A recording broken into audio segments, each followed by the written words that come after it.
Welcome, everybody, to another episode of 100 Yards of Football. I'm your co-host, Harper LeBel, along with Vincent Turner and Logan Landers. And today we have a special guest that doesn't have the same type of a football affiliation as what we've had over the past few weeks. As the season gets ready to get started and we're looking forward to high school, college, professional football, I want to bring in somebody who knows a little bit about all of it. I've called games with him at the high school level. He had one of the most successful shows here in Atlanta in terms of putting together a college football show. We'll talk about that over the radio. And he's a pregame host for the Atlanta Falcons right now with the Wade Ford pregame show. He's John Fricke. And we're going to talk to John today about broadcasting. We're going to talk about his passion and love for football. And we're going to do that after in just a few seconds.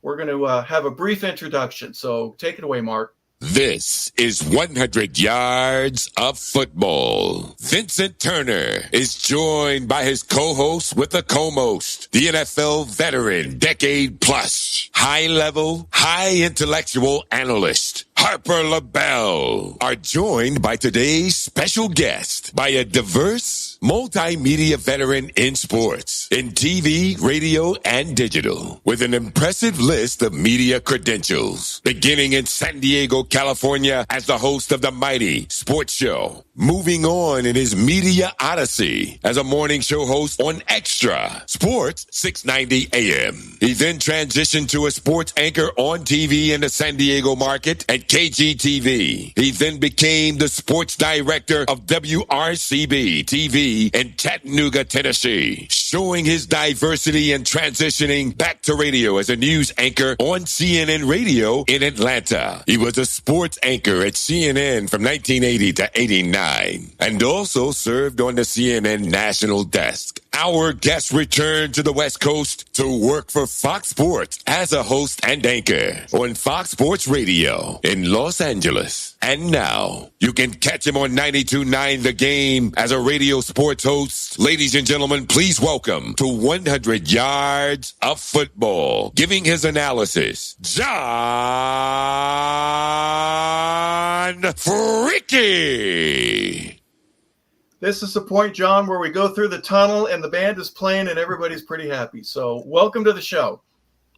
Yeah, it sounds like it's going to be a little bit of fun. I'm really looking forward to this season. It's going to be a big season of change in college football, and I've been trying to get fans to kind of wrap their brains around how much college football has changed for this year, because it's going to be dramatically different, and I don't think many fans realize just how dramatically different it's going to be. And it's going to be radically different, and they're not poised for it yet, and I can tell in some of the comments that I've gotten both online and on the radio that they don't understand that it's changed.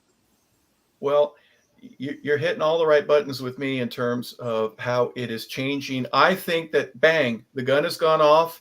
The official has allowed the runners to start going around the track, and as the runners go, well, how far are we going to run? I don't know. Just keep going until we figure it out. We're going to make up the rules as we go along.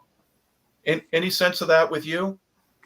Well, yes, no. I mean, we haven't gotten to the point where, because it's kind of the Wild West as far as the NIL and the portal are concerned, and those won't settle down until we get to Super Conference, and we're not going to get to Super Conference until we can get a ruling on the grant of rights in the ACC. Look, Jim Phillips, the commissioner of the ACC, is trying to hang on for dear life like they did in the Pac-12, but the ACC is going to fold. And as soon as it folds, then we'll get a Super Conference. Florida State and Clemson have filed for divorce. There's no going back. There's a division of property, who gets the kids on the weekends and that kind of stuff. But there's no ACC anymore. I mean, it's just they're kind of in pieces. And North Carolina and Virginia are already talking to the Big Ten. And then the Big Ten and the SEC are already meeting about combining forces. And we'll get to Super Conference 2 to 5 years down the road, just depending on how quickly they get through the grant of rights. And in the interim, we're going to have this 12-team playoff and these two mega conferences. And so this is what it's going to look like temporarily before we actually get somebody to lay down the rules and all the teams can agree to a set of rules that will govern the game. But that's a couple, 3 years away. It's amazing how much of that will take place, not necessarily in a classroom or in a coach's office, but it'll be in a courtroom, because there's going to be a lot of disputes. I can't, like I mentioned a minute ago, the rules aren't set in place. They're kind of there, but I don't think they're in cement. They're kind of in soft quicksand, in that they can change remember just a couple years ago when, what was it, TCU and Baylor were both undefeated, and neither one of them got into the Final Four because of a rule violation that took place. And then ever since then, they've been trying to re-enhance the rules and modify it. To me, it still hasn't been worked out to the way that it should be. Where am I wrong in that analysis? No. I mean, the proof of that it's the Wild West is what happened. Vincent and Logan, you may know the name. Ollie Gordon II is the preeminent running back in the nation, plays for Oklahoma State. He got popped for DUI in the offseason, .20, going about 95 miles an hour. In a regulatory environment where there's a governing body, he would be suspended. And then somebody asked Mike Gundy, the head coach, if he's going to suspend his superstar running back. And Gundy said, nope, not going to do it. He's going to play. And nobody can make me – yeah, right, because nobody can. Because the NCAA has no clout nor authority whatsoever over college football anymore. And so there's nobody to say no. And until they get a body and agree on a governing body, it's an unregulated Wild West. And that's part of what's going to make the season interesting. What makes the season more interesting to me is the expansion of both the playoff and especially the two super conferences. Yeah. We'll see schedules like we've never seen before. Yeah, and where will it be in the next 5 years with out west? You've got the Pac-2. Will it reappear? Because it's not feasible for SC, Oregon, Washington, Stanford to go all the way across the country to play in the women's basketball or softball or track. It's just they've got to reorganize everything. They are going to reorganize. That's why we need to break up the ACC so we can get to super conference. And I think when they do, you're going to really like it because we're going to go back to 10-team divisions, and Texas will no longer be in the SEC, and USC and UCLA will no longer be in the Big Ten. Heck, Nebraska won't even be in the Big Ten. The Big Ten will be the Big Ten, and Penn State will be in a league with Rutgers and Maryland and Virginia, and Nebraska will be back with Colorado and Kansas. It'll look like it did 20 years ago. Yeah. And so it'll be much more regional, and everybody will be on the same playing field under the same rules and getting the same amount of money, too, which is why Florida State and Clemson and schools like that are suing. John, you mentioned Nebraska. That's one of your passions. I know you're one of the few people I know that on your app, you've got a phone app that lets you know exactly where the first kickoff is going to be. I think it's fantastic. Do me a favor, take us back in the Fricke life. When were you a young kid that was really influenced by sports and more specifically by college football to where that became your number one priority? Okay, so this is how old I am. All right, Vincent and Logan, I don't know if you guys can. I'm going to ask you a question. I'm only 64, but I'm so old. I'm not only pre-internet and pre-cell phone, but when I was 8 years old, I had a friend of mine named Doug, and Doug comes over to my house and he says, John, my dad just got a color TV. I went, what's color TV? And I ran over to his house, and I'm looking at color. Wait, it's not black and white? And the first thing on is Texas and Arkansas in 1968. He's watching the Texas-Arkansas game. It's the first thing I ever see on color TV. And my first reaction is, Texas is orange? That's what I thought. Yeah. But from that point on, I fell in love with the Texas Longhorn logo, with the Arkansas Razorback logo. And I went, oh, this is for me. And so it became a uniform thing where I fell in love first with the uniforms of college football, even though I don't necessarily root for the teams like Michigan, but I love their uniforms. And so it was a uniform thing that really attracted me, because the next game I really remember watching was USC and UCLA in the home and home kind of uniforms that they played in late 68, and just how beautiful it was from the Rose Bowl. And it was just gorgeous. And I I love this game. Yeah. Well, what was the first game you attended to where you said this, I'm in heaven, my own personal, with the bands, the fans, the colors, the cheering, and then obviously with the teams that are out there? So I moved to Nebraska in 69, and the first game they played that I saw was the 69 Sun Bowl against Georgia, which they won handily at the time, and 45-6. And all my friends at my new school were all excited. Hey, we just beat the hell out of Georgia, won the Sun Bowl. And then the next year, Nebraska went out with Bob Devaney and won the national title, went unbeaten. And then the following year, they went out and won the national title and went unbeaten. And so I go into my third year, and in the opening game, Nebraska gets upset by UCLA and Mark Harmon. And I was like, wait, they could actually lose a game. I didn't think they could lose a game. I'm in my third year. I never know what a loss was. And I was like, wait, they can't. They're supposed to win every game. So no, the first game I would have been in the first year of actually the second year in 1971, and my life just all kind of came together. So I'm watching my very first college football game I watched for Nebraska play. They're playing Georgia in El Paso. I lived in Nebraska, would move to El Paso and root for UTEP, and eventually, of course, come to Georgia. First game I go to is Nebraska against Wake Forest in Lincoln, and that's me going to become the play-by-play guy later at Wake Forest. So there you go. Yeah. Wow. It all ties together. Vincent, I know I'm taking up the whole show. I apologize.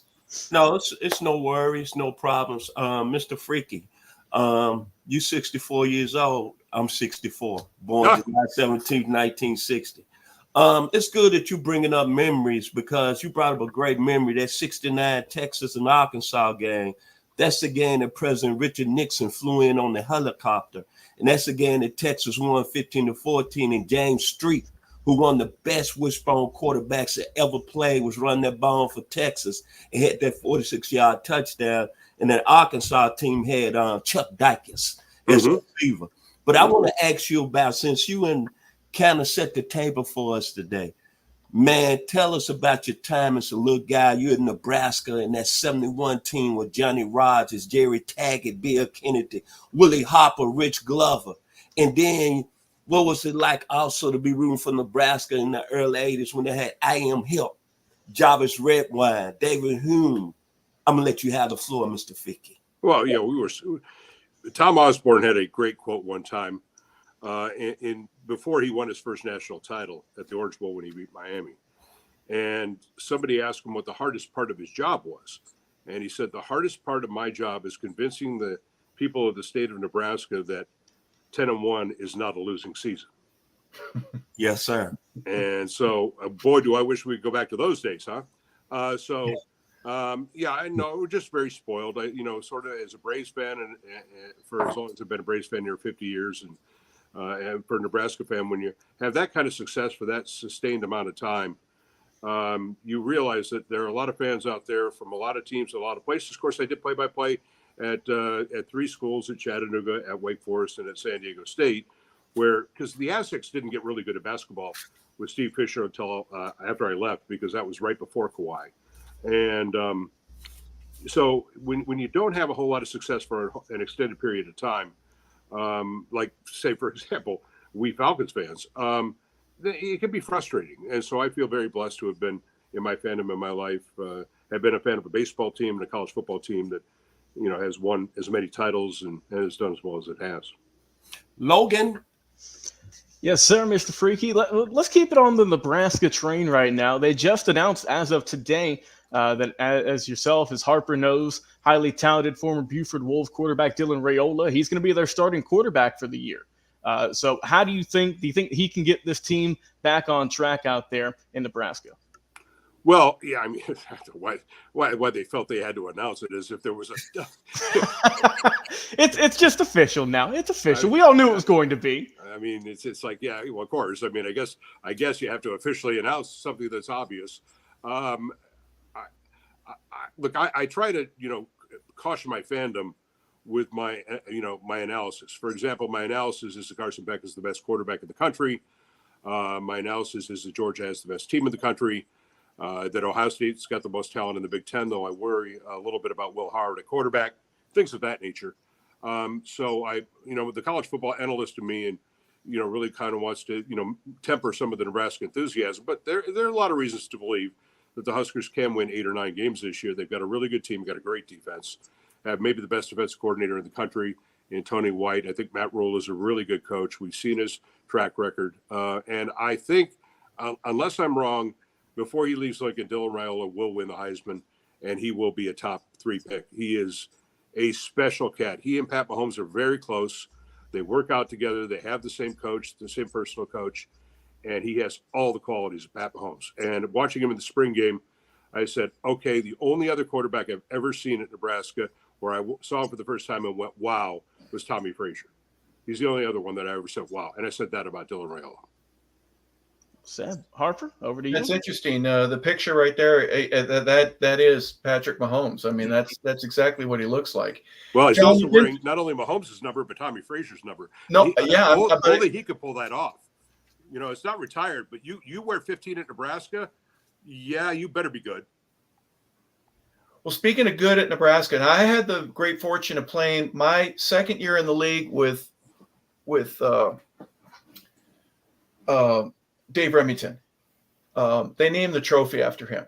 The offensive line during some of those days when you were getting excited about how good the team was, but knowing that a lot of these guys not only were Hall of Fame class collegiate players, but they got to the next level as well. I think that was something to me that made Nebraska one of those programs that you have to pay attention to. There's a young Dave right there. He didn't have as small a waist when I saw him in 1990. He was near the end of his career. But the question to you, John, is you got to see these guys grow up. What was it about Nebraska?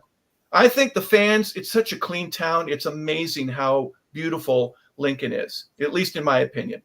But the people there treat you like, you know what? You may have come from somewhere else, but we're going to treat you like home here. We're going to love you just like we love our own family. We want you to be the best you can possibly be and to help this great state of ours play football at the level that only the best can play at.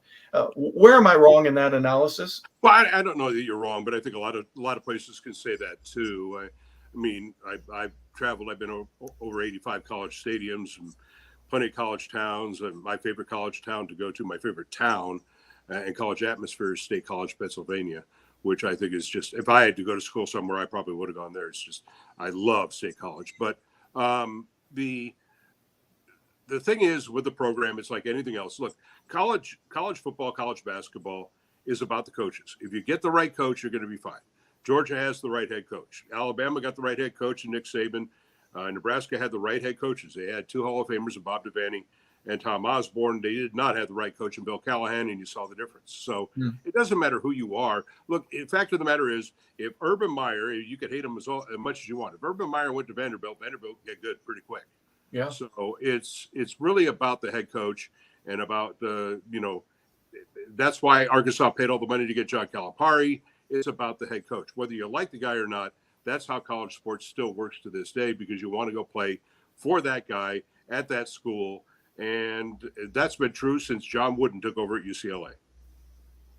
Yeah, it's interesting. I saw a video of James Franklin at Vanderbilt who was turning the program around, and they gave a scholarship to a kid who was a walk-on, and the team rallied around that in a way that I just noticed.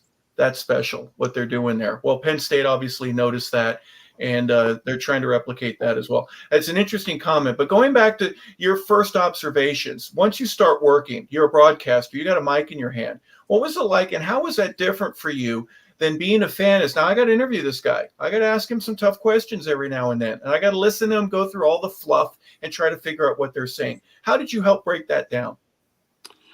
Well, I got really fortunate in my career because I started so young. I was 19 when I started. And I was at WGST, which was at that time a news radio station off Far Road. And our sports department, when I started at WGST, they hired me, and then they hired two other guys. I don't know if you've ever heard of them. I'll throw it out there. They hired this guy named Steve Holman, and then they hired a guy named Brad Nessler. I don't know if you've ever heard of these guys. So that was our sports department at WGST in 1979. And then wait. Just so I got it right, John. Did they hire you first, or did they hire Holman and Nessler first? Well, they hired me first because it's obvious. So they all got behind you in line when it came time to go to the cafeteria. Right. But I just got I was in the right city at the right time, at the right place. And in 1980, and I was covering the Braves I covered the Atlanta Chiefs soccer team, which Ted Turner owned three teams. He owned the Hawks, the Braves, and the Atlanta Chiefs. Nobody wanted to cover the soccer team, and I happened to be one of those weirdos that like soccer. So I would go to the soccer games, and I would sit in the soccer games at Fulton County Stadium with 5,000 fans, and one other person in the media, one newspaper person, was Sally Jenkins, for all you may know who she is, covering it for the Atlanta Journal. And I sat there, there's two of us in the press box, that's it. And the president of the team was a guy named Bob Wussler, who was also the president of Turner Broadcasting. And so he would sit with me every game because he knew I was kind of lonely up there. And we got to strike up a friendship during these games because just the two of us. And at one point he says to me, I'm the president of this new thing called Cable News Network that we're going to launch, which is a 24-hour news channel. Why don't you come work for me? And so, wow. Right place, right time. Yeah, no kidding. Wow. And well, there's a biblical verse, don't despise small beginnings. You're there with Right. just a couple thousand people, and next thing you know, you've got your connection with this. The broadcasts themselves, where the Braves, who were only an Atlanta area team, became a national brand because of the Turner Network, right? Yeah, Ted. Yeah, WTCG Superstation. Yeah. The Superstation changed everything. That, and then WGN, obviously, with the Cubs. You could see a game anywhere in the country as long as it was, with the Braves or with the Cubs. Yeah, no, Ted was a visionary. You're never going to get me to say anything, but Ted Turner was one of the smartest people I ever met. I know he sounded like I personally like Ted very, very much. He's a wonderful man, but he was also so far ahead of everybody else. Yeah. I mean, he was way ahead of the curve, and he could see what was coming. He saw the internet before the internet. The only reason he didn't do the whole, Microsoft thing or things of that nature was he was so invested in what he viewed as but he was ahead of everything because he started talking about streaming in the mid 80s, and we're like, do what? He says, well, the internet's going to come, and when the internet comes, we can put CNN on the internet and people can just watch it on a computer. And we looked at him like, do what? Ted, you don't know what you're talking about. Well, it's kind of like, who would want to waste their time watching music on television? And where were we 10 years after MTV came out? It was the greatest thing that ever happened in terms of growing that business and making music even bigger than what it was. By the way, can I just interject something? Because Logan and Vincent and Harper, you could all three ask this. There are, to the best of my knowledge, when it comes to sports, there are two statues in town, right? There's Hank Aaron and there's Dominique, correct? Am I missing one? It's as far as I know. Yeah. Right. This man, Ted Turner, needs a statue. Absolutely. 100%. I call it the Hall of John. It's a Hall of Fame to me, not the Hall of Stats. So a guy to me like Jim McMahon, who was a fantastic college quarterback, and people will argue that his stats in the NFL weren't as good, but he helped grow the game, and he was a household name. And like him or don't like it doesn't matter. He won a championship. He could have won more had the team bit, but he didn't. He won the one. And to me, he's a Hall of Famer just because of his fame, not his stats. Ted Turner in the same manner. The family, that you can still see him. Look at the bottom of any billboard. It's either going to say Lamar or it will say Turner. That's where he started. He learned how to broadcast, how to tell people things through billboards. And he took that vision, obviously, to where it's such a component of the way we watch television now. How long did you work for for Ted, John? Well, let's see. I worked for him on two different occasions, so a total of about 15 years. First 10, and then 5 years later on. My first wife worked there. My second wife, Tammy, Harper, was a producer and executive producer there for 31 years. And then her first husband was there for 20 some odd years. My brother worked there. So the five of us, probably about 80 years inside CNN combined between all of us. That's amazing. Thanksgiving conversations when the family gets together certainly would revolve around Ted in one way, shape, or form. You got to work with Nick and Fred. Share how that happened. For those that don't know, I always think of, it was either Sports Center or what is the alternative? And you guys very quickly became not only a competitive show, but one that I said, forget Sports Center. I like watching you guys. You're different. You're unique. And I like your take on the way that you look at things. Talk a little bit about that experience. Oh, Sports Center didn't pass us in the ratings until 85 or 86. And the only reason they passed, it may be even later than that. CNN Sports Tonight, we lost Craig Sager, we lost Fred Hickman, we lost Nick Charles, we lost Jim Huber. All four, and Atlanta fans certainly know Jim from his days at the Constitution and at Channel 11, are wonderful men. They were really close friends of mine. I miss them all dearly. and they all passed way too young, and all incredibly talented, wonderful men, and they were such good broadcasters, and I learned so much from each of them individually. And my first show was with Fred, and I was 21 years old. And when I go speak at colleges, I talk to young broadcasters, and I like to tell them, what the way of the world is. Okay, this is how it works. You're going to have to eat ramen noodles for a few years. You're going to have to go take a job in a small market. And for those of you who don't understand television, when you go to a small market, let's say it's a Dothan, Alabama that has a television market, or a Paducah, Kentucky. If you go to a really small market, Yakima, Washington, you're going to make minimum wage being on TV. And they go, when I'm on TV, it doesn't matter. You're making minimum wage being on TV in small markets. So you're going to have to eat ramen noodles. And then the students will say, well, where were you the first time you ever went on television? And I went, well, I was on CNN. No, the first time you ever were on television. I went, well, CNN. No, you had never been on camera, but no, CNN was. How do you just start at CNN? I was a producer, and and one of the Richoffeld, the president of the network, heard me do something, and he came back. He says, "We're going to make you an anchor," and I went, So I was so nervous my very first show because I had never been on TV, and I anchored with Fred, and I was shaking like a leaf. And right before the open, and Fred reached his hand over and he put his hand on mine, and he said, "Just follow me. You're going to be fine." And I did the first segment with him, shorter breath. I got to the break, and I looked at Fred, and I let out a sigh of relief, and I went, "Oh, hell, this is easy, isn't it?" And he goes, "Yeah." I went, "Okay." I was never nervous again. This is easy. I can do this. Well, the exponential growth from really nothing in the mid 70s to when you go on in the early 80s, and how many people began to view, I'm imagining every week or whenever you get the new ratings, oh yeah, we got an extra 10,000 people or whatever the number was. That must have been crazy. Just knowing that the growth going from zero. It's not like you already had the same ABC, NBC, CBS affiliation. This was all brand new, and the excitement must have been, all throughout the building, right? Everybody's watching us because it's quality television. We're doing it the right way, and we're a little different. We're a little unique than what people are normally used to seeing. Logan and Vincent, what years did you guys start watching CNN? Well, Vincent, you're my age, so.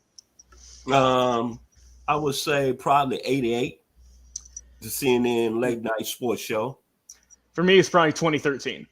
Okay, so I was born in 97. You guys remember? Here's a little bit of history. If you remember the bombing of Baghdad in 19. Hey, hon, what year were they on the roof? 2003 or 4? No. Bernie and those guys that were on the roof in Baghdad. Hon, what year was that? You can talk. It doesn't matter. Yes. She's afraid to say anything. Honey, you can speak out loud. It's okay. Welcome to the show. Yeah. Welcome to the show. Welcome. Anyway, Bernie's on top of the building. He and Peter Arnett are in Baghdad, and it's being bombed. I'm trying to remember the year. It was in the 80s, and Bernie Shaw. And that incident was what changed CNN from cable news network to CNN. Yeah. Because everybody was using the video, because CNN was the only one that had the video. So they were all calling it ABC, NBC, CBS were calling it CNN. And we went, I guess we can go by CNN now. But up until that year, we called ourselves Cable News Network. And in 82 or 83, I had gone to New York to cover the U.S. Open. And I was interviewing Jimmy Connors after his match. And I asked him a question. And he looked at me and he said, "Who are you again?" I said, "Well, my name's John Fricke." And he said, "Who are you with?" I said, "Well, I'm with Cable News Network." And he said, "What is Cable News Network?" And I said, "Well, it's a 24-hour news cable television network." And he said, "What's cable?" Wow. And have the time's been a changing. It's amazing. Well, let's stick with CNN for a second, although I do want to talk a little bit about your other broadcasting. How did that prepare you? Because like you said just a moment ago, you've got these kids that you speak to, and they all want to see the glory and the big paychecks and all that kind of stuff. What was the workload like for you when you were there? There's some not easy days. You got to go through your 2 days, so to speak, in your training camp. What was that like for you? Well, one of the reasons I left television when I was 43 because I got tired of the grind. I prefer radio as a medium anyway. It's something that I don't like reading scripts. I like talking extemporaneously. I like ad-libbing. I like having conversations. So talk radio fits me from a professional standpoint. It's just I prefer it to anchoring television, which is I put it this way: radio is golf, television is football. And Harper and anybody knows this. One of the reasons I hated playing football, even though I love the sport, it's my favorite sport, is that football was like 28 hours of practice for 10 minutes worth of playing. When you go play golf, okay, when the coach says go practice, you say, well, what's practice? He says, oh, go play 9 holes. Yeah. Okay. So playing and practice are the same thing. Oh, okay. You're always playing.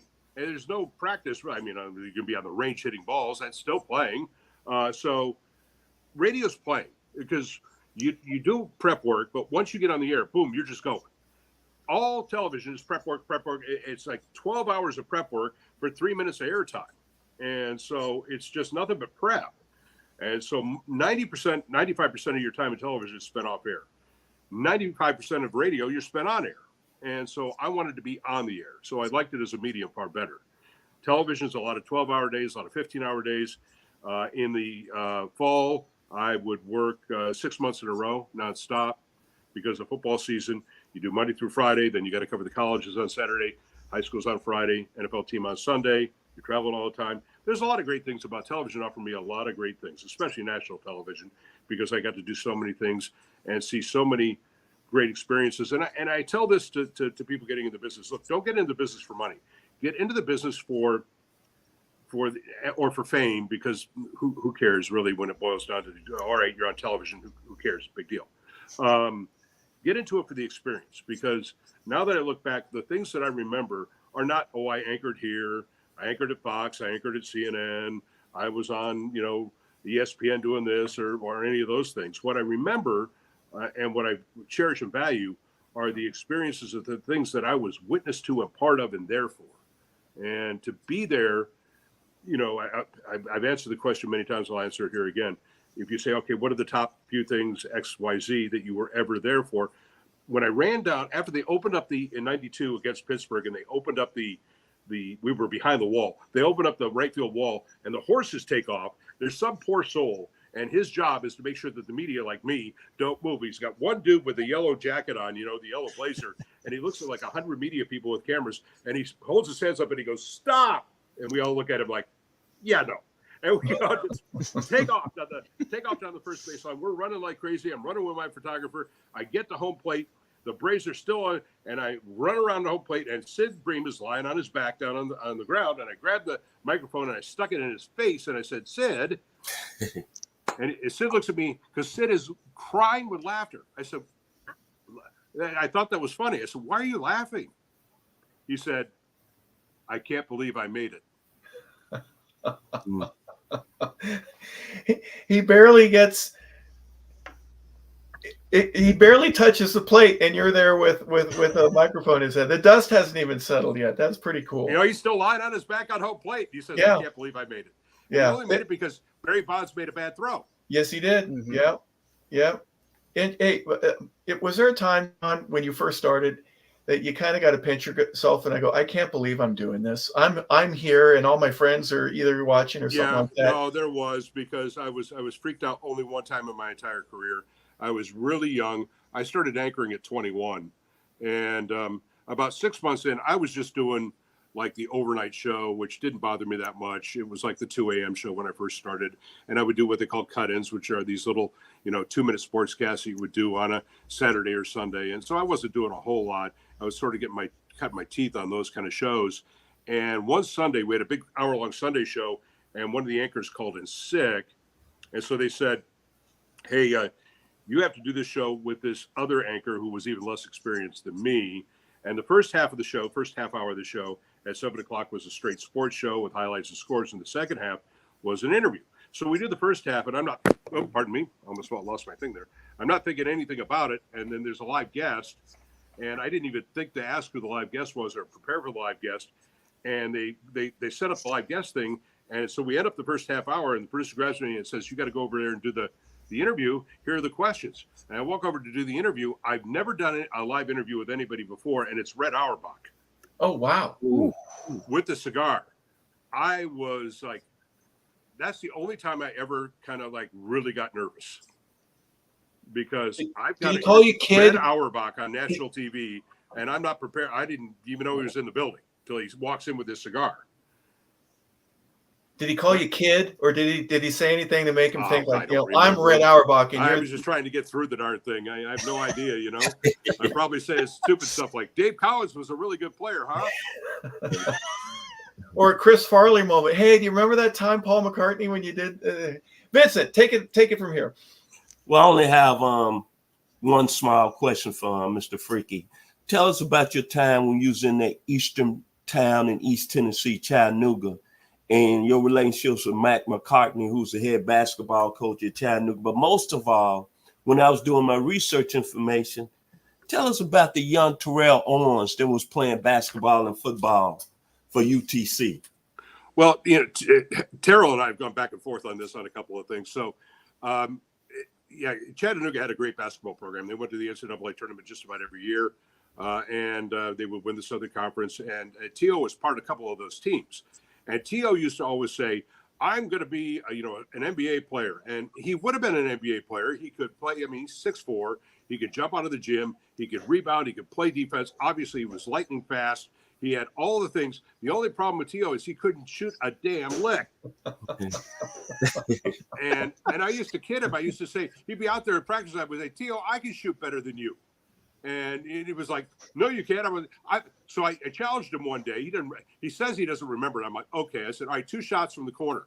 I made 1 and 2. He missed both. I went, see, I told you, I mean, he could not shoot a shot to save his life, but he could do everything else. But then he got on the football field, and he's in a football game once at UTC against Alcorn State. And I'm sitting in the press box, and the Mocs are playing Alcorn State. Alcorn's quarterback is Steve McNair, and we've got Terrell Owens. It's one of those moments when you're looking on the field going, okay, there are 2 dudes on the field that are like 10,000 times better than everybody else on the field. Yeah. And that was one of those times. And my other question, what was your relationship with a gentleman that was kind of high strung? Basically, he's from Gainesville, Georgia. Tommy West. Yeah, Tommy, when he went to Clemson, I thought, that's not going to work, is it? No, I didn't think it would work. I don't know Tommy all that well. I had left the coach's show. I was with Buddy Nix on the coach's show by the time Tommy West took over Chattanooga. But I knew Tommy. I just didn't do the coach's show with him. Tommy was a good old boy, a nice guy. I just didn't. I thought it was a bad fit for him to go to Clemson, and obviously it pretty much was. Logan? John, let's go back a little bit and let's talk about an incident where I understand you were in the locker room during a certain blow up that Ryan Leaf had a couple of years ago. Just what was that like being in there, and what was the atmosphere like? Well, I wish it were a couple of years ago. It was like 22 years ago. Time flies. Ryan had. I'm going to flash forward to today. I have a very good relationship with Ryan. I'm very proud of him. He knows that. We've talked about it personally and communicated about it. For a long time, we did not, but then again, nobody did. I am very proud of the man that Ryan Leaf has become, and I think he is a true role model. He and Michael Vick are 2 of the great reclamation stories that I have seen in professional sports, and I am very proud of both of them. Ryan, when he first came out, when he was drafted, the day after he was drafted, I was hosting the Chargers show, and they set up 2 directors' chairs, the big high chairs, and they had all the cameras out there. So I get to do the first interview with him, and so he's sitting in one director's chair, I'm sitting out, and through the interview, I'm looking at him, and I'm thinking, oh my God, this guy is not here. You could see his eyes were vacant. And I said, this guy's got troubles. And I said, after the interview, I went over to somebody. I said, this is not going to end well. And you could just tell. Bobby Beathard later admitted, the general manager of the Chargers, that he ignored all the advice that Ryan Leaf was a very troubled individual and took him anyway.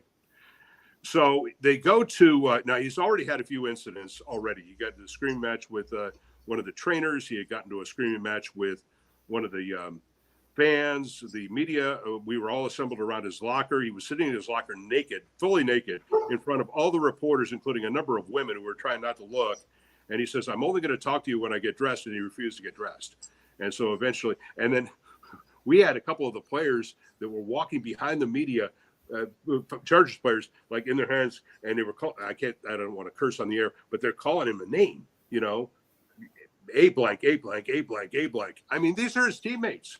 And so they go to Kansas City. He goes 1 for 15, has a terrible game. And my cameraman, Jeff LaValle at Channel 10, went to the game. I didn't go to the Kansas City game. I had stayed back. But he goes to the game. And after the game, they're trying to get into, the locker room to interview him. And they're all crowded around because he had such a bad game. And somebody shoves Jeff, and he kind of gets really close in on Ryan. And Ryan says, back the hell up, and Jeff was not one of those guys that was going to, take that kindly. He's like, I just got pushed. Don't yell at me. And Ryan's like, you don't yell at me. And Jeff was, he was that kind of guy. So the guy that's sitting down is a guy named Jay Posner. Jay Posner is a television radio writer for the San Diego Union Tribune. He hears this. And so he puts it in the paper. And in the next morning, big rift between Channel 10 and Ryan Leaf. Ryan Leaf said this and Jeff LaValle said that. So we had gone into the locker room because my news director said, hey, listen, we want you to take Jeff and do it and see if Ryan will apologize to him. And so I'm standing in the locker room waiting for Ryan to get done with whatever he's doing in his locker. And I'm talking to Junior Seau, and Jay walks in and sits down. And as he does, Ryan gets up and starts screaming at Jay Posner, and Jeff just turns around and starts shooting. And that's where you see Junior step into the picture there. And that's when that incident happened. And among many, many, many incidents that I can recount of Ryan Leaf. And again, a really bad guy, found Christ and found, got rid of alcohol in his life, got a wonderful wife, and she set him straight. And he's really done a great job. And I'm proud of the man he's become, because the guy he was pretty bad. Yeah, there's no way to govern that in terms of the way you watch it. Now, was there a difficulty that you had, John, in terms of, hey, there's stuff I can report, but I'm not going to? You remember the stories when I was a kid, and obviously you guys, except for Logan, you two remember hearing things about Whitey Ford and Billy Martin and Mickey Mantle, and they'd go out and they'd have, but they'd have a drink or two at whatever the institution was. And they'd have it with the guys in the press. They'd have a drink with them, and then they go off and do their own thing. And everybody kind of covered for everybody. Just keep hitting the ball, Mickey, and we'll be fine. Those days are changed, though, haven't they? There's really no loyalty to the player and the press and the coexistence between the two of them. Yeah, that changed in the 80s. Yeah, that ended in the 80s with probably the rise of national media and the desire to break stories. And it started ending in New York, where there was so much competition among the media to get, stuff in New York. And so they would try and scoop each other, and they just spread to everywhere else. Yeah, I imagine video has a lot to do with that too. Hey, here's a picture. I'll show you. It does. I mean, you can't just slander somebody. You have to be able to prove it. So there has to be at least one witness. If somebody does something, unless you file charges against them and there's no proof, you can't just go in the air and say this happened. I mean, you got to be careful about what you report. Well, John, let's change pace just a little bit. You mentioned radio a little bit earlier. I've had the great fortune. We've called a few games together, not many, just a couple. Your broadcasting career in terms of calling games, there's a definite pace. You mentioned earlier that you go to colleges and you tell these kids, you talk to them, and, hey, how do I get into the business? Well, here's how I did it. What was one of the contributing factors? You got the voice, you got the passion for the game and all that, but learning to call a game is completely different. And there's different chairs. I always know when I'm with you, I'm in the number 2 chair for a purpose. You have a certain pace. You got what you want to say. I need to be able to fit in between plays what I can contribute to the show and get it back to you so you can do down the distance and tell everybody what happens. In terms of your discipline, how did you go from not doing games to where you got pretty good at it? What was that process like for you? Well, I had never done a game until I got to Wake Forest. And what I would do is this is kind of weird, but I would go, but it worked for me. I would go to practice and talk into a microphone and just listen to the tapes. Watch them do, just like they're going through their, 7-on-7s or 11-on-11s. I wanted to learn the players anyway. And then it took me a couple of games to realize, it just took me a little while in football to realize how to call a game and the key to it, and in basketball, the key to calling a basketball game on the radio anyway. It's different on television. You don't have to say that you have pictures, so you don't have to say that much, but you have to paint the picture in radio, but you've got to be accurate too. And so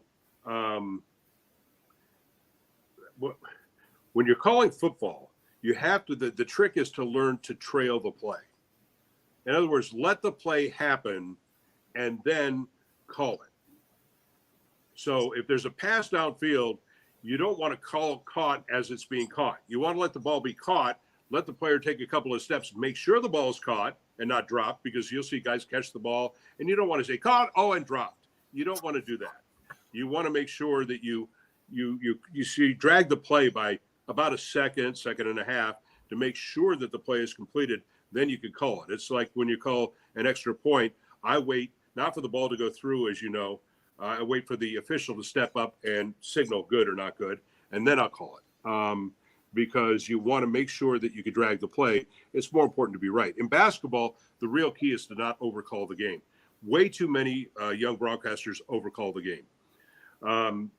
Air Force, and I realized it in an Air Force game that I was doing for San Diego State. Air Force ran this weave offense where they would run all the time off the shot clock, and they would bring it in, and their thing was to keep the game into like the 50s, and so they would use the entire shot clock before they ever shot it, and they would pass the ball like 20 times. Well, if you're out there going Smith to Jones, Jones top of the key to Smith, Smith to, if you're calling every pass, I have no idea where the ball is. I'm so bored, I can't tell you. And I realized I could just simply let them pass the ball around and say 8:22 to go, first half. Air Force leads by 2. The Falcons in the offense right now. San Diego State waiting to see where they're going to attack. And by this time, 6 passes have happened. Yeah. And I'm not even waiting until Air Force is actually going to shoot a shot. Now in the corner, and there a shot goes up. But I'm not calling every pass because nobody at home needs to know. Their brain can't follow it anyway.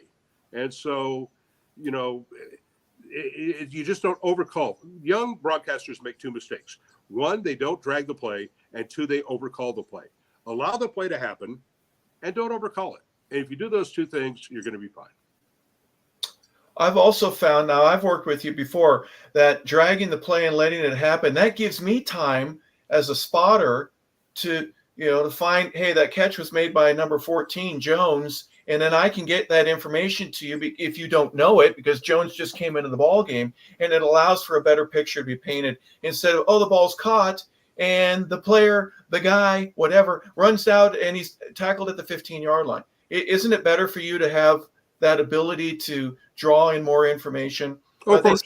They say that Larry Munson had a spotter on his left and his right, and the guy on his left would have the Clemson player who made the tackle, and then all the confirmation of whether it was Herschel or it doesn't matter who, the key players, who the big block was made by the Georgia guy, and then he just lets it flow, and there's a symphony of information that comes out, all from just waiting and being patient and doing it very simply. Mm-hmm. Exactly. Yeah, and you learned that, obviously. You said you started at Wake Forest, San Diego State, of course. Tell me about the Padres. I didn't know that you were a Padre guy. Well, I did the pre and post for a number of teams. I did pregame, postgame for the Padres for a year. Did pre and post for USC football for a year. That was Carson Palmer's freshman year. Oh, wow. And I did, of course, pre and post for the Hawks and now, of course, the Falcons. So I've done the pre and post thing for a number of teams. So, and that's, as you know, we do the show together, Harper. That's a little obviously different than calling a game, but it's fun to have a tie to the team, and so it can be pretty interesting. Especially when you're doing baseball, because you're doing so many.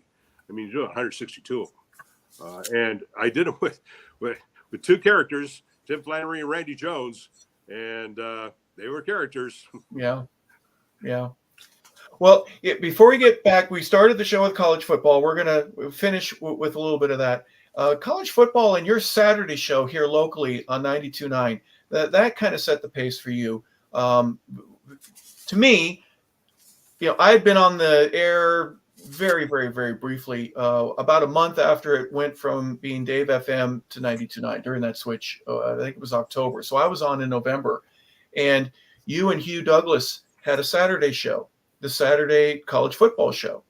And talk about how that just started out, the two of you in the booth together for the first time, and you became number one almost overnight. And then you end up getting the job with the morning show with Hugh. But college football started that for you on Saturdays. Explain that process to us and how that was for you. Well, I was at the network. I was at Fox Sports Radio for a number of years. And 92.9, the game went on the air, and Terry Fox, who was the manager, I called him up and said, I'd be interested. Really, I spent my whole career and my life as a Braves fan, a Hawks fan, Falcons fan, and I really want to talk to the fans of Atlanta. And he said, do you really want to leave Fox Sports Radio because I could pay you like a quarter of what you're making?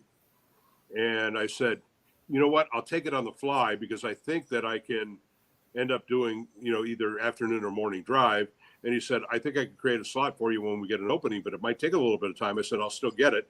I'm pretty sure that I'll be able to get that job.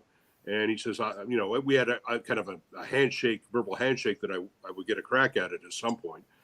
And so I took a lot less money to come over with the intent of talking to the sports fans of Atlanta. So, and then, Hugh is it's always interesting for me. I've done shows with, permanent shows with three different former NFL players, Sean Salisbury, Billy Ray Smith, and Hugh.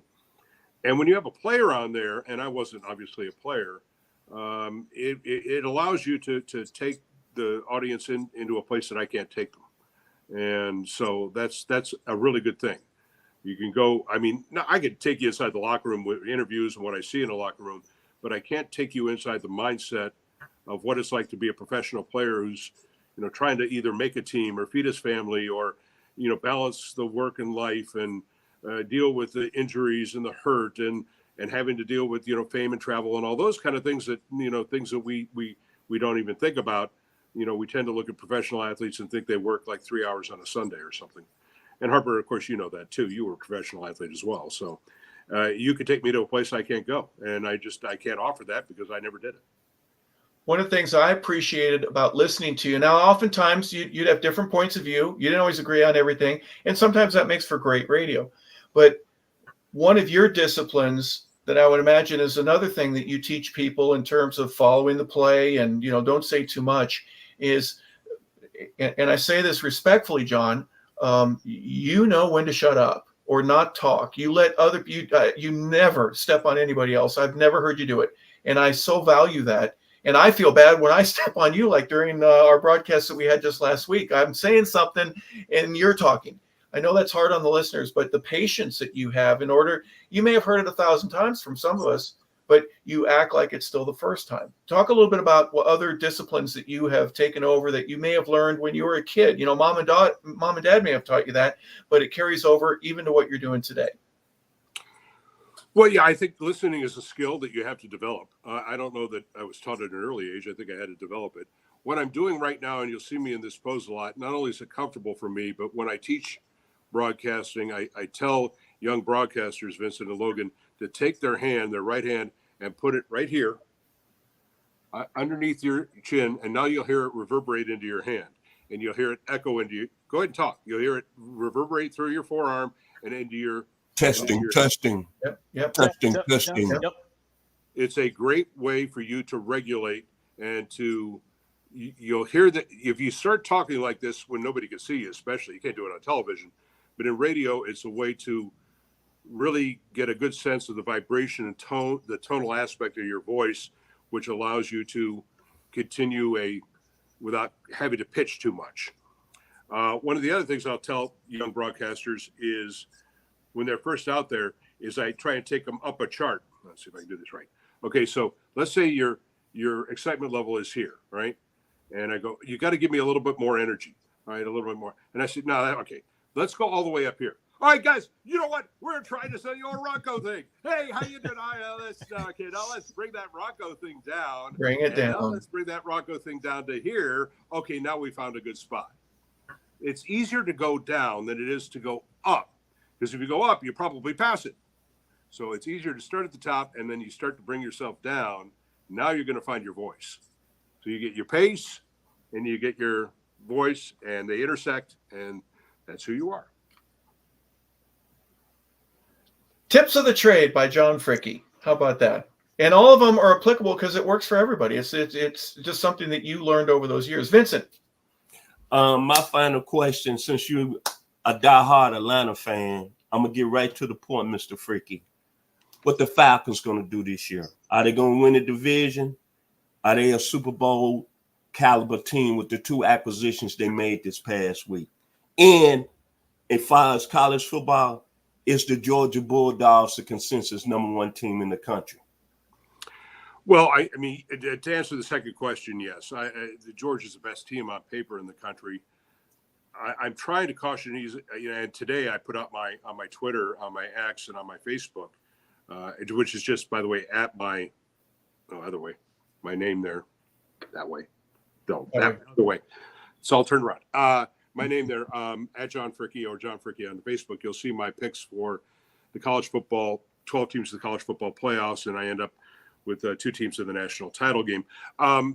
These are just my picks based on what I've seen this year. Georgia's the best team in the nation on paper simply because they have 4 top 20 picks in the draft, I think, and they also have the best 2-man, 2-deep roster in the country.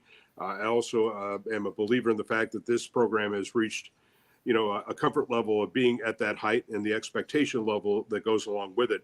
It's hard to maintain. Well, it's not hard. It's possible to maintain the expectation level of, any of the great programs that have dominated, certain decades, Oklahoma in the 60s or into the 70s, or Nebraska in the 80s or 90s, or Alabama, or, whenever there's been a dominant program, Alabama recently, of course, and now Georgia, without the expectation that you're going to be held to that standard and continue that standard. And so, for example, USC right now does not have that, even though it's a great program. It does not have that expectation or that standard. Georgia does. And so, but by virtue of that, they're the number 2 as well, though Georgia has the hardware to prove it. So Georgia's the favorite going into this year, but trying to talk, some Georgia fans don't want to hear this. Your schedule is so brutal. For Georgia to win the national title and go unbeaten, which is an assumption, this is why college football has changed. If Georgia were to go unbeaten, they'd have to go 16-0. 16-0. And of those 16 games, only 6 will be in Athens. 10 will be away from Athens. You have to go 10-0 away from Athens. True road games at Texas. True road game at Alabama. True road game at Ole Miss. Neutral site games against Clemson and Florida. You'll have to play, an Ohio State. You'll have to play an SEC title game. You'll have to play a Penn State. You'll have to play, an LSU. You could play Texas 3 times. You could play Alabama 3 times. You could play them in the regular season, the SEC title game, in the playoffs. The idea you're going to go 10-0 and not have a mistake for a Georgia team that almost had a mistake at Missouri, a Georgia team that Ohio State didn't miss a kick at the stroke of midnight, doesn't even win that national title game, that lost to Alabama in the NBA. Just because Georgia's the best team in the nation, which they are, the assumption by some Georgia fans that they're going to go 16-0. Let's put it this way. If they go 16-0 this year with that schedule, I'll probably call them the greatest team of all time, because I just don't see anybody doing it. It's just too brutal. It's just too hard. They didn't even go unbeaten last year when they were playing. Who the hell are they playing? Ball State and Eastern Northwestern Kentucky and Lemoyne College, or wherever the hell they were playing last year. They didn't even go unbeaten. And now they got to play at Texas, at Alabama, at Ole Miss. They got to play Tennessee. They got to play Florida and Clemson. Oh, my God. And only one of those games is in Athens? Okay. Oh, yeah. Oh, by the way, there's the SEC title game and 3 playoff games that are not going to be in Athens either. Oh, good luck. So it's really hard. The Falcons are pushing all in for the Super Bowl. That's obvious. I think they're going to make another. Harper and I were talking about this just the other night. I think they're making another acquisition. They haven't done it yet, Harper. I think they're going out and getting a wide receiver prior to the start of the regular season. That's my belief. We'll see if they do it. They are clearly the favorites in the NFC South. If they stay healthy, I think the NFL is going to be in a shock for just how good the Atlanta Falcons are, because I think most of the people, even with the acquisitions of Simmons and Judon, most of the so-called experts view the Falcons as a 10-win team. I think that they could suddenly be a 13-win team. And I think they could suddenly be the number one seed in the NFC. Logan? Yeah, and might as well just keep up with the Atlanta sports. Obviously, we know the Braves have been racked by injuries the whole year, seemingly since opening day. Coming up on September now, do they make any noise in the postseason, or are they just going to die with a whimper?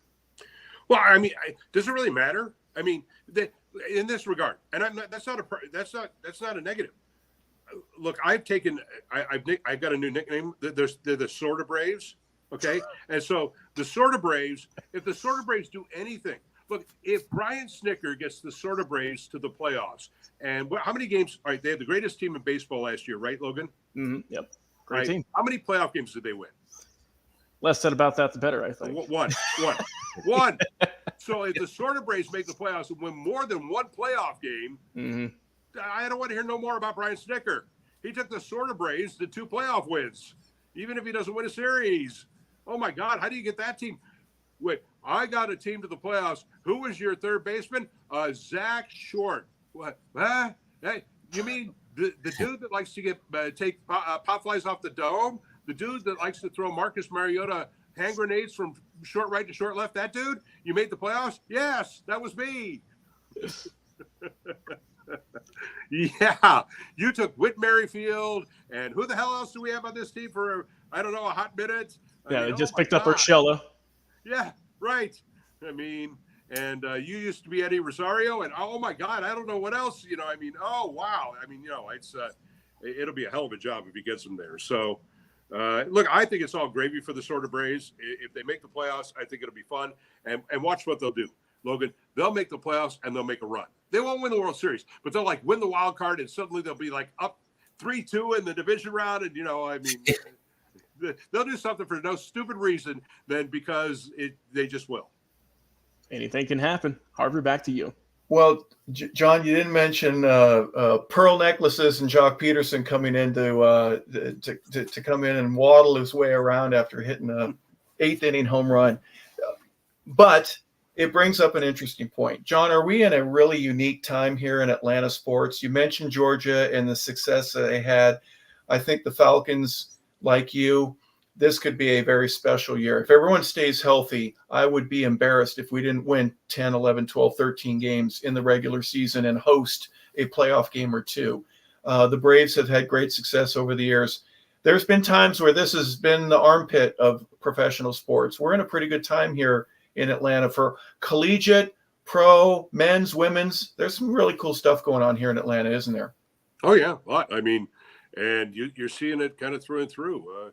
You have the World Cup that's coming. I mean, this has always been my biggest complaint in the 12 and a half years, Harper, that you and I have been at 92 on the game and talking to the fans has been the mentality that Atlanta is a superstar world-class sports city when it comes to hosting events, whether you go back to the Olympics or all the Super Bowls or the World Cup that is coming or the SEC title game or the national championship games of the Final Fours of this or the we are a world-class, top tier. We are top 3 in the country, if not top 5 in the world in hosting world-class events. That's how big and good this city is. We have the world's busiest airport. We have all the hotel rooms. We have everything. This is a monumentally world-class city. And we treat our professional sports teams like we're Memphis. We got to stop doing that. And we have to have this demand of the ownership. And I think Arthur Blank has heard this, and I think he gets it. And I want Tony Ressler to get it too. And whoever takes over when Liberty Media finally sells the Braves have succeeded largely because of the fact that they got really fortunate in getting the best sports executive in the entire world to run them. Without Alex Anthopoulos, this team would be a shell of itself. But the Falcons, I think, have finally turned the corner. Arthur Blank's poured all the money in. He's got the right person. It's all about management. I've said from the jump that I think Terry Fontenot is going to be a great GM. I think he's going to be a great GM. I think that Raheem Morris is going to be the coach of this team for 10 to 12 to 15 years and finally get a long-term coach. I'm a real big fan of his. So I think the Falcons have not only this year, but this is one of the reasons they drafted Penix. They're also looking at it saying, we're going to have long-term success in this franchise. Atlanta United has got to get it right. And I actually kind of think the Hawks could be fun this year. I think some people think everything's zero-sum, but what if Zachary Richer is Rookie of the Year? What if Jalen Johnson takes another big step into a first-team All-Star power forward or 3-4, whatever they're going to play him? What if Trae Young is unleashed, not having DeJounte Murray here to go back to being Trae Young of Logo Trae? This could be fun to watch. I mean, they could win 40, 45 games. Maybe they could make the top 6. They're not going to win an NBA title, but they could be fun to watch. That'd be interesting. Yeah. You know, you mentioned something earlier, John, about statues, and Ted Turner's should be posing in front of some guy who works with bronze. I'm not saying this for any other reason than just take it for what it's worth. One of my last years here in Atlanta, we honored Mike Ken, and he was introduced by Rankin Smith. Rankin got booed off the field by the fans. I was kind of embarrassing. But with another guy coming in and buying the team and spending $1 billion of his own money to put a new stadium, world class, like you said, it's going to host all kinds of events that we didn't know we could have. Does Arthur Blank have his place in terms of a bronze guy that works with molding things? Does there need to be a statue for him as well? Or does he need to win a Super Bowl to qualify? Well, that's isn't that interesting? If he had held on to him 28-3, does he get a statue? In my world, yes. It's a little bit different. What Arthur Blank has done, I think, is worthy of a statue, not just for his commitment to, the improvement of the area or building a world-class facility or owning professional sports teams, but in his commitment to the community. What he's done in terms of sharing and outreach has been remarkable. And I know all teams do it, but he really does it well. And so I could see them honoring him. Ted's statue is for a different reason. Ted's statue is for if there have been 2 or 3 people that have been instrumental in the last, say, 40 or 50 years in making Atlanta from a city of 1.5 to 6.5 million, from making Atlanta, a big city of the South to a world-class premier city. It's been people like Ted Turner. It's been Andrew Young. It's been Maynard Jackson.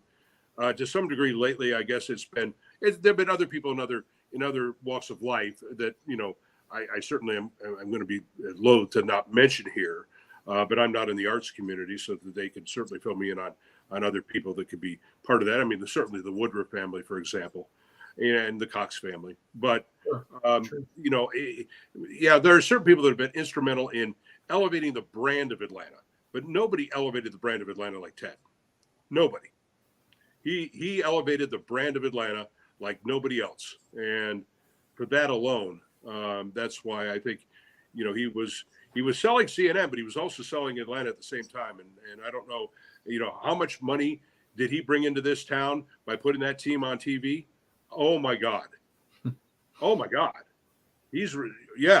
So, but to answer your question about Mr. Blank, sure. For all his humanitarian work, there are probably other people that probably deserve statues too. So I'm not going to be opposed to it. That's for sure.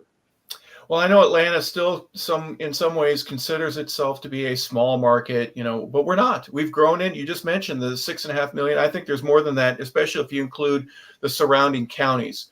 The high school football has grown. We've talked about this in the past. It's one of the top 3 places to recruit a player. You can be blind as a bat, throw your dart at an arrow of the state of Georgia, and you can come up with some kids that can play.